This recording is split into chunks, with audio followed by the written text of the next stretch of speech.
Hello and a very warm welcome to an India Today special broadcast. I'm Gaurav Sawant. We are about to get you live images that are coming from Washington, D.C. I want to take you straight to White House and get you images. These are the first images that are emerging of this meeting that's taking place between the 46th and the 47th President of the United States of America. This is the transition meeting that is taking place. Joe Biden, the outgoing President of the United States of America, handing over to Donald Trump. He is the 47th President of the United States of America, and these are images of their meeting in Washington, D.C. This is the first time the two are meeting after a gap of 4 years. Remember, it was Donald Trump who had handed over charge to Joe Biden in 2020.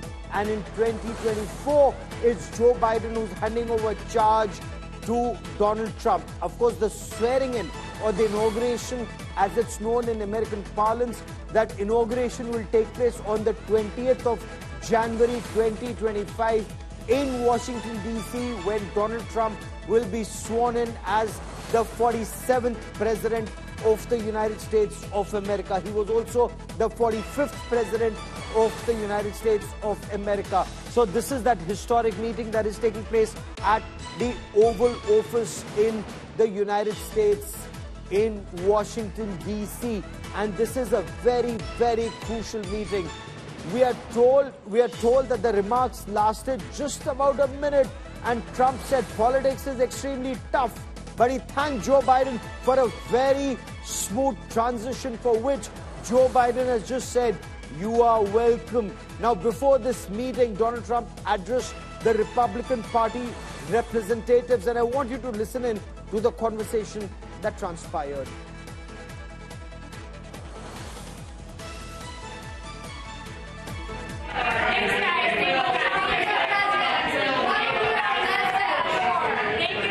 Politics is tough, and it's in many cases not a very nice world, but it is a nice world today, and I appreciate it very much. A transition that's so smooth, it'll be as smooth as it can get, and I very much appreciate that, Joe. You're welcome. Thank you all.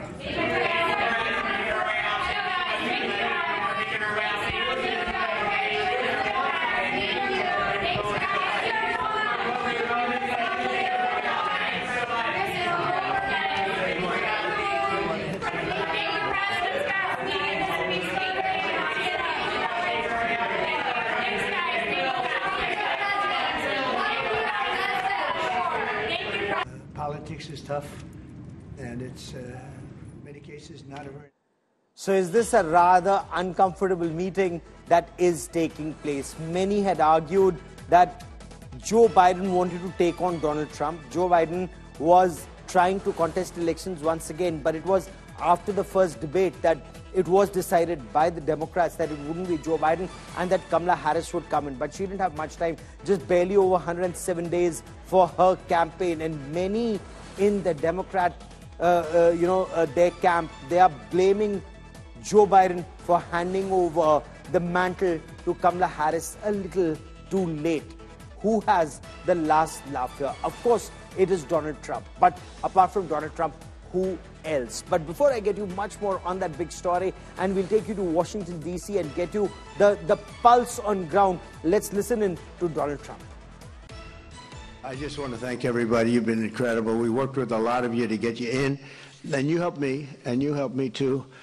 And my numbers were, so they say, the 129 years is the most important election in 129 years. That's pretty good. I said, who is the 129 years? What was that, Doc Ronnie? Who was 129 years ago? I'd never looked, because it started at being 100, and then they upped it to that, but it's a great compliment. We won the majority by 7.1 million. We won, which is great, because Republicans aren't supposed to be winning the majority, Marjorie. You know that, right? And we won that, and we won it every way, all 7 swing states, by a lot. And then Michigan was great, couldn't be better, I'll tell you. Michigan was great, and we had a couple of people, almost New Jersey is right, just a few points. it's got them very worried because they say, well, next time if we go up even a fraction of what we went up, you're going to win New York, you're going to win New Jersey, you're going to win places that weren't winnable. California, too. So for Donald Trump, it is a spectacular victory, and it's only the second time in American history that an American president has come back to power after a gap of 4 years. The conversation that took place between the two, the 46th and the 47th president of the United States of America. President Trump thanked President Biden for the smooth transition of power. Listen in.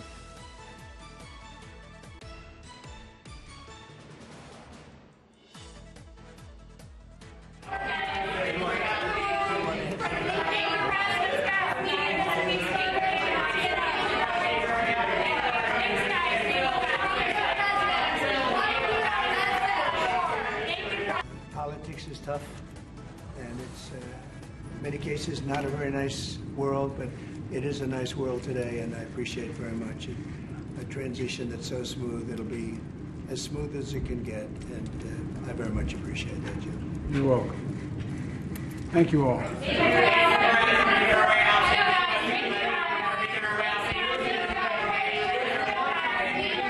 And I quickly want to cut across to Washington, D.C., where India Today's Rohit Sharma now joins us with the latest on this big story. Rohit, Donald Trump is actually making it very clear. He's won all the 7 swing states. He said it wasn't a very nice place, but it's now a very nice place. He's won all the swing states. He's won the popular mandate. He has the Senate. He has the House. He has the presidency. He has the administration. Describe to us the buzz in Washington, D.C. and how this transition is actually taking place on ground. Well, Gaurav, it is a very different Washington, D.C. from 2016. Look, in 2016, there were doubts about his victory. He wasn't particularly happy about how things had gone down. People were saying Russia helped him win the election. This is a different Donald Trump. This is a different Washington, D.C. He's getting welcomed by his Republican counterparts at the Capitol Hill. Remember, in 2016, there were holdouts. Paul Ryan did not endorse him until later, in that election cycle. So it's a different Washington, D.C. altogether. He seems very calm. He seems very composed. In 2016, the same White House, same room when he was meeting with President Obama, he looked troubled. And today he's looking at ease. This is going to be his White House. The room that he's sitting in, they're going to switch positions. He's going to be sitting towards the right next time we see him in 68 days from now. So I think Donald Trump has come to a very welcoming Washington, D.C. His appointees, there were a lot of questions about who's he's going to appoint and not. Some of them are welcomed even by some of his critics. So I think Donald Trump is enjoying this moment in glory. He's making sure that he knows he's the boss. And look, even in this meeting with President Biden, it's not easy. They've called each other a bunch of names throughout the campaign, but to be able to do this and show this to American people speaks volumes about how much they care about uniting people and putting up this front and saying, look, we've got to put this behind. And as he said in his own words, politics is tough, but this will be a smooth transition, and that's what we've been picking up on the ground, Gaurav. That's almost like a signal that's being sent out to those who may try and sabotage it. At least that's what the buzz is on ground. Stay with me for a moment, Rohit, because there is a new government department that's named after a meme and a crypto coin that's actually shaken America. It's shaken America to the core. It's quaked America and the world. The big question is, how will Trump's cost-cutting czars, and hear this, cost-cutting czars, the czars who are out to take out the deep state that's actually being seen by many as being evil. So who are the two czars? Elon Musk and Vivek Ramaswamy. How will they make the federal government more efficient? Remember, all of us, we've seen Donald Trump saying one iconic line: you're fired. How many people are likely to be fired? I will create a government efficiency commission tasked with conducting a complete financial and performance audit of the entire federal government and making recommendations for drastic reforms. We need to do it. Can't go on the way we are now.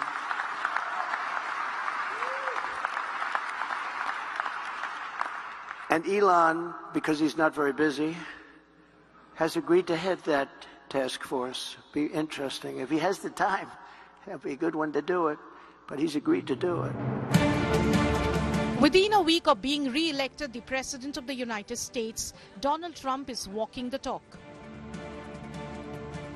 In an order issued on 12th November, Trump picked Tesla CEO Elon Musk and biotech company founder Vivek Ramaswamy to lead an effort to cut spending, eliminate regulations and restructure federal agencies.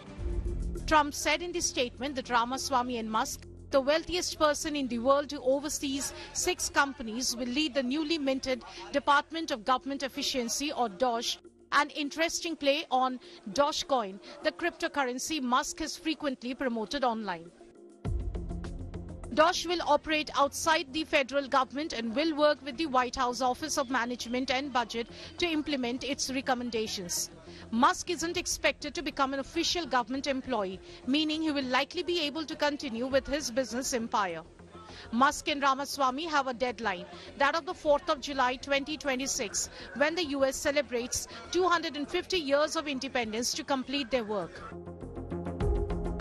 The statement by Trump says that a smaller, more efficient and less bureaucratic government will be the perfect gift to America on the 250th anniversary of the Declaration of Independence. Musk has previously said that he hopes to cut federal spending by at least $2 trillion, a goal that analysts said would be difficult to achieve. In fiscal 2024, the US government spent roughly $6.8 trillion. Musk has been vocal, attacking what he says is a giant bureaucracy, over-regulation and overlapping responsibilities. He has pointed at the more than 450 federal government agencies, which he blames for driving up waiting times and costs for the people. All government spending is taxation. So whether it's direct taxation or all government spending, it either becomes inflation or it's direct taxation. Your money is being wasted, and the Department of Government Efficiency is going to fix that. He has a big, beautiful, bright future ahead. Vivek Ramaswamy. Come on up, Vivek. The Indian origin Vivek Ramaswamy is the other surgeon given the job of trimming government fat. As a presidential candidate, Ramaswamy made eliminating government waste a central part of his campaign. Among the agencies Ramaswamy called for eliminating the Education Department, the Federal Bureau of Investigation, the Nuclear Regulatory Commission, and the Bureau of Alcohol, Tobacco, Firearms and Explosives. And right now, we need to step up and fill that void with our own vision. Answer, what does it mean to be an American in the year 2024? It means we believe in the ideals of 1776. It means we believe in merit, that the best person gets the job regardless of their skin color, that you get ahead in this country, not on the color of your skin, but on the content of your character and your contributions. That's why we're done with the woke DEI agenda, bringing in meritocracy to America. It means we believe in the rule of law, and I say this as the kid of legal immigrants to this country. In his first term, Trump imposed a mandate requiring that federal agencies repeal 2 regulations for every new regulation they put forward. In September, he had said that he will eliminate a minimum of 10 existing regulations for every new one he proposes. But closing a federal agency is easier said than done. It would require action from Congress and might be difficult even if Republicans maintain control of the House. Bureau Report, Business Today Television. In India, Prime Minister Narendra Modi always spoke of maximum governance, minimum government. What's the buzz in the United States of America? A new government department has actually been named after a meme and a crypto coin, and that's actually taken America by storm. The big question is, Donald Trump's cost-cutting czars, those who talk of meritocracy, those who talk about going after those who used agencies and government laws to achieve political aims, will they actually go after the US deep state, Elon Musk and Vivek Ramaswamy? they have the task cut out for them, and that is to make government departments, federal government departments, more efficient. Elon Musk hit headlines with his Twitter purge, and that is something that the world talked about. Removing, as many argued, was the woke ecosystem. There was an 80% purge of employees. Will the same apply for DOGE, the purge in the federal government? We bring you more in this report.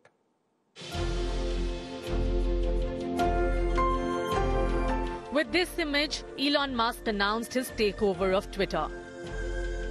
2 years since, the rebranding of the social media platform has more than sunk in. The billionaire took over Twitter in October 2022 and fired over 80% of the entire workforce, leaving only 1,500 of the over 8,000 employees. What followed was a period of instability, with essential functions like trust, safety, content moderation and customer support facing severe setbacks. Nonetheless, for Musk and his supporters, the sweeping layoffs were seen as a necessary purge to rid the company of woke bureaucracy and refocus it as a free speech platform aligned with conservative interests. If Musk applies similar tactics in the federal government, it would mean a significant reduction in departments seen as unnecessary or ideologically opposed to Trump's agenda.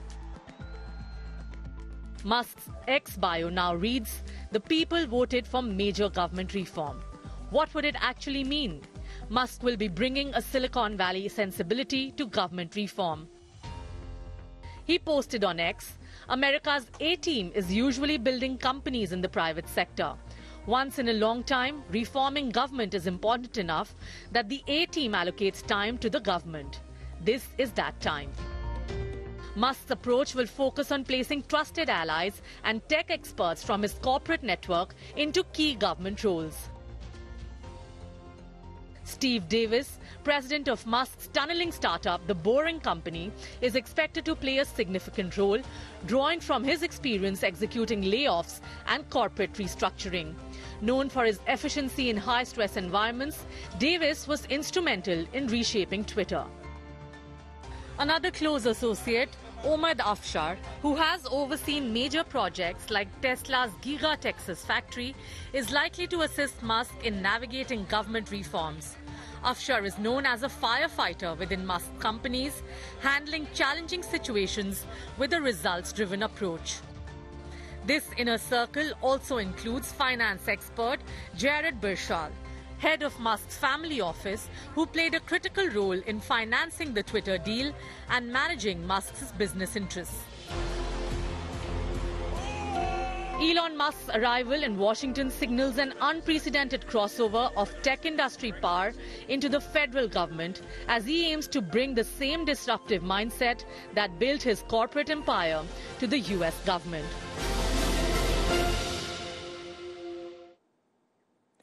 One of the most iconic lines of Donald Trump in The Apprentice was, "You're fired." Now that Elon Musk is stepping into that powerful role as the co-head of the Department of Government Efficiency under Donald Trump in the United States of America, and the two, along with Kash Patel, and do keep in mind this name, Kash Patel, they've sworn to cleanse the swamp. They've said they will drain the swamp. Now, let's talk about Elon Musk for the moment. Known for his ventures from PayPal to SpaceX, Tesla and Twitter, Elon Musk's new mission will be to slash America's bureaucracy, and Vivek Ramaswamy is with him. His journey has now brought him to the heart of the government in the United States of America. And here is where they're taking on very, very powerful entrenched interests. Very, very powerful. The deep state of the United States of America. The era of Elon Musk is finally here.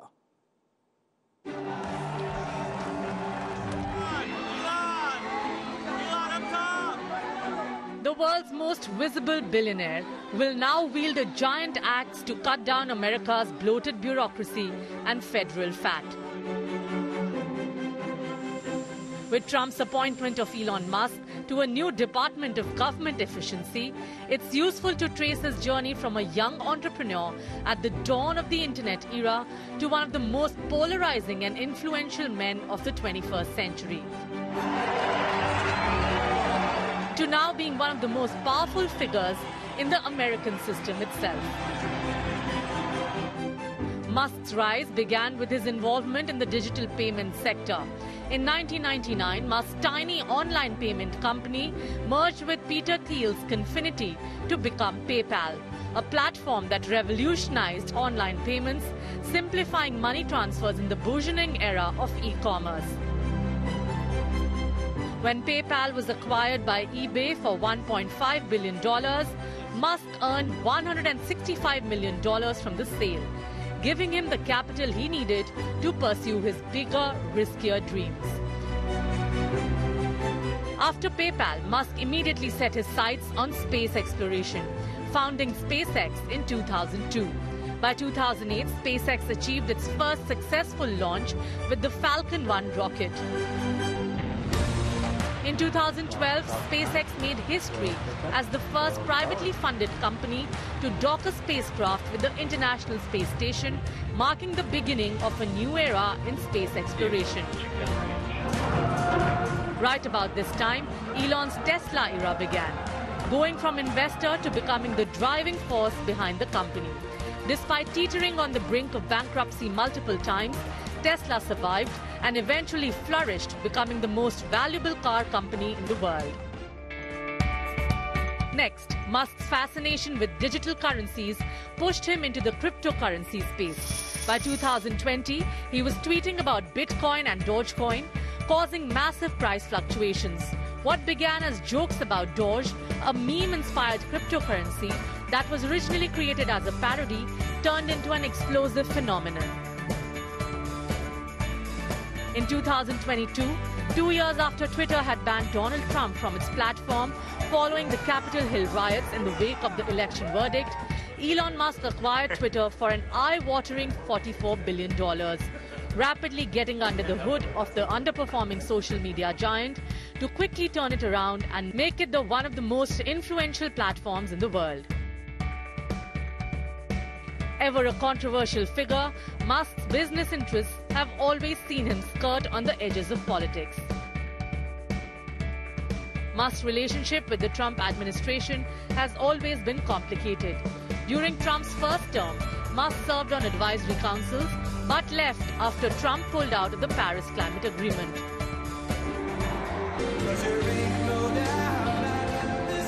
With Trump's re-election, Musk found himself in a more strategically aligned position. And despite the huge indicators of Trump's deep trust in Musk, few expected the size of the sledgehammer that Elon Musk has now been given. As co-head of the Department of Government Efficiency, Musk will now be expected to use his keen business acumen, killer instinct, and industrial ruthlessness to smash federal structures, shrink stubborn bureaucracies, and create a lean, mean American system. Elon Musk's career, from PayPal to Tesla, SpaceX to Dogecoin to Doge, illustrates a relentless pursuit of challenging the status quo.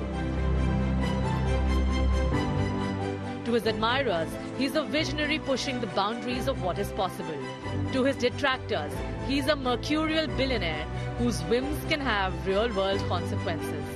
One thing is clear, the era of Musk is here. Bureau Report, India Today. There's one picture now I want you to focus on. Take a look at these images. And one thing is very clear. It's very apparent Elon Musk is now a part of the Trump parivar, a part of Trump family. Since that night of elections, and several pictures and videos of Elon Musk and his son, Little X, celebrating Donald Trump's spectacular victory, have gone viral online. Donald Trump's granddaughter, Kai, now she posted and she spoke of Uncle Elon and his role. I bring you more in this report.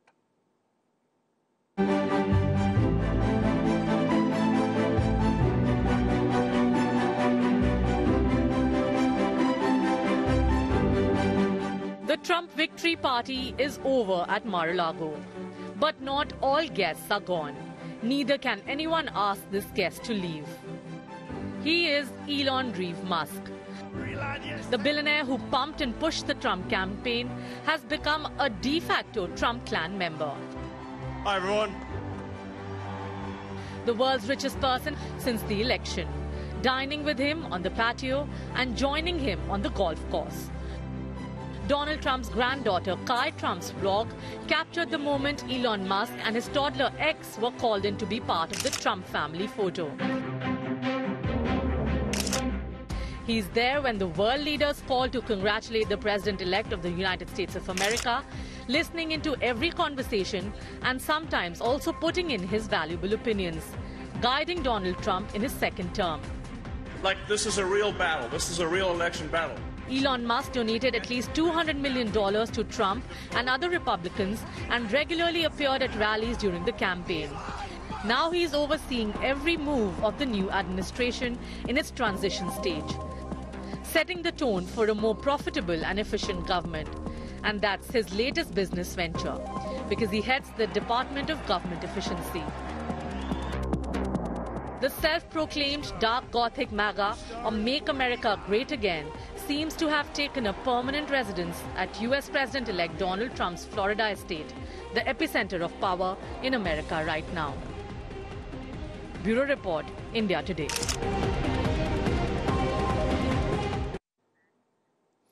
And Elon Musk has played a very, very critical role. He also sat in on that meeting with the Ukrainian president, Volodymyr Zelensky. Elon Musk, the billionaire behind Tesla, behind SpaceX, behind Starlink. Perhaps he could soon find his effort to expand into India, and that could get significantly smoother in the days and weeks ahead. So over the past several years, Elon Musk has been eyeing the Indian market. It's huge. The world is eyeing the Indian market. It's a very crucial market, and not just for Starlink, but also for Tesla. However, there are some regulatory roadblocks, and that slowed the progress, because there are some conditions that India wants Elon Musk and Tesla to meet.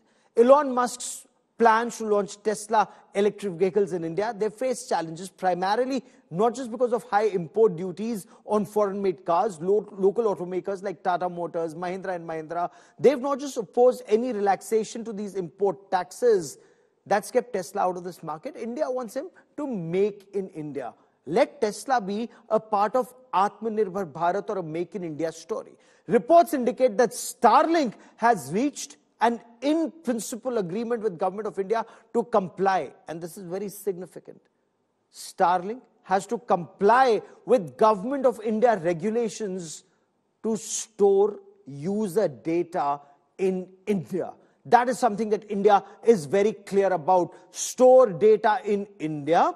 The other aspect is, should intelligence agencies and investigative agencies require that data, they should be made available to these agencies. But let's now switch focus to the other aspect. Since the launch of DOGE, or this department that's coming up, Elon Musk has shared several memes that are going absolutely viral on social media platform X, with a following of over 200 million. Now he shared a caricature of him and Trump in sharp suits and sunglasses. Elon Musk wrote, "Incentives matter. There would be rewards for wise spending, but those who waste the taxpayers' funds cannot be allowed to keep doing so without consequences." Now, making a reference to his Twitter takeover days after Musk arrived at the headquarters with the sink. Remember that image that went viral with that message? Let that sink in. The billionaire tweeted another meme of him and, of course, Vivek Ramaswamy, both carrying sinks outside the White House with the same caption, Let that sink in. Dogecoin has made waves in the otherwise volatile crypto market today, maintaining a strong position around 0.37 USD. Despite an uncertain financial landscape, Dogecoin has proven to be resilient. The boost comes after Trump announced that he would be a part of the Department of Government Efficiency, or DOGE. Elon Musk's artificial intelligence model, Grok, has accepted that Tesla billionaire is spreading misinformation online. The chatbot acknowledged that Musk had spread misinformation on various topics, including the 2024 US presidential elections, by leveraging his reach on X, the social media platform he owns.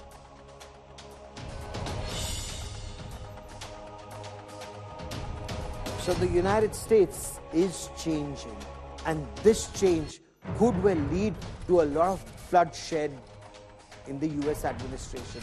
And that's one story we'll be tracking very, very closely, because there are many who are saying that this should actually be followed across the world, especially in democracies where some in the bureaucracy are very well entrenched, and especially when you need a czar for better border management.